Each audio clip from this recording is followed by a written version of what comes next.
Good morning, ladies. It's kind of a weird day here in California. A little bit overcast, super muggy. I worked this morning from 5 to 9:30 and then came home and decided I needed to work Dori since she's had pretty much the last 2 days off. So let me see if I can flip this around. I don't think I can. Okay, give me a second. I have to stop this and let me flip it around. Okay, there we go. Okay, so that was my gate. There's my hay barn right there. So I wanted to show you real quick how far we made it today on our jaunt up the driveway and our journey trying to figure out how far I can go pushing Dori's threshold. So let me take you on a little walkabout. All right, so here's my gate, my pasture, my horses, the barn, and I walk out the gate and we've been starting. Our playground is safety on the other side of this shed in front of my hay barn because there's a fairly good wide open space. My lead rope is 14 feet long, so she gets a 14-foot circle if that's what she needs. It's my hay field over there and then the neighbor's hay field way over there. So we have a total of 25 acres.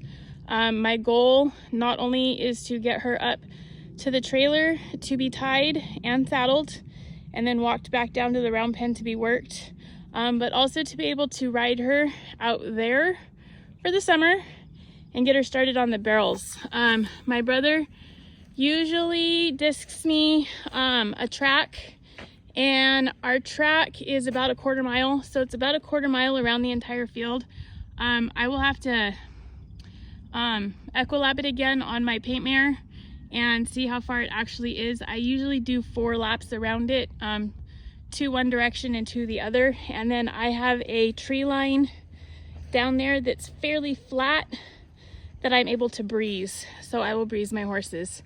So up the driveway, that's my old horse trailer. So I put my camera up right here by my mom's blackberries this morning. And the video actually lost us. My Pivo actually lost us. So I came back and I stuck it here in the middle of the driveway. We did work here the other day in front of the pig pen because it's a little bit further away, as you can see. So we trekked up the driveway, and she was doing pretty good, following me along. The further away from the pasture I have to get, the less the dogs are helpful, so they need to start staying in the house. So Friday when I got home from teaching, this is where we ended up. So that's our house. So we ended up in here. Pretty good. She can get a pretty good circle going in here if she needed to. So there's the pasture. Okay, the horses can still see her. We did get up here a little bit further, but that was too much for her. So I ended up backing up and going back to that one spot before the grapevines. We worked in here a little bit today and she was doing okay. So I went back, fixed my camera, and we made it up to this area here in my driveway. And this is pretty much where our threshold got pushed. There's my horse trailer. So my goal is to get her to be able to walk up here, get saddled, and go back to the corral. And as you can see from here, she cannot see the pasture or the gate or the other horses. We were doing fine till my Mustang, Spicy, started to scream. That's the one she's the most attached to. So when she started to scream, that's when Dori kind of lost her mind a little bit. I don't know if you can see here in the driveway, she did dance around. That's where she pawed. I let her throw her temper tantrum. She pawed a little bit over there.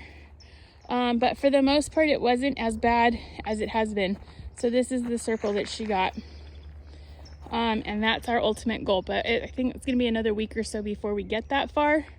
I'm thinking I'm going to wait until the hay is baled and picked up, and I'm going to back my horse trailer up into the field so I've got a whole lot more space, have it hooked up to the truck, and then she just gets to work around and do playground of safety with the horse trailer as our wall. That's sort of my plan. We'll see how that goes. And then eventually we are going to do some hand walking around the field, because the further she gets away from the pasture, the less she can see, and the further that they have to kind of scream. Last fall, we did do a couple of laps. I think we did one, and we did a lap or a half a lap in the pasture or in the field, and it was a disaster. I was angry, I was tired. She was dripping in sweat.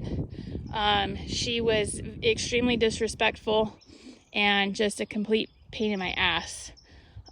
So I did send, and I think that was before I sent her off for training. So it might've been last spring.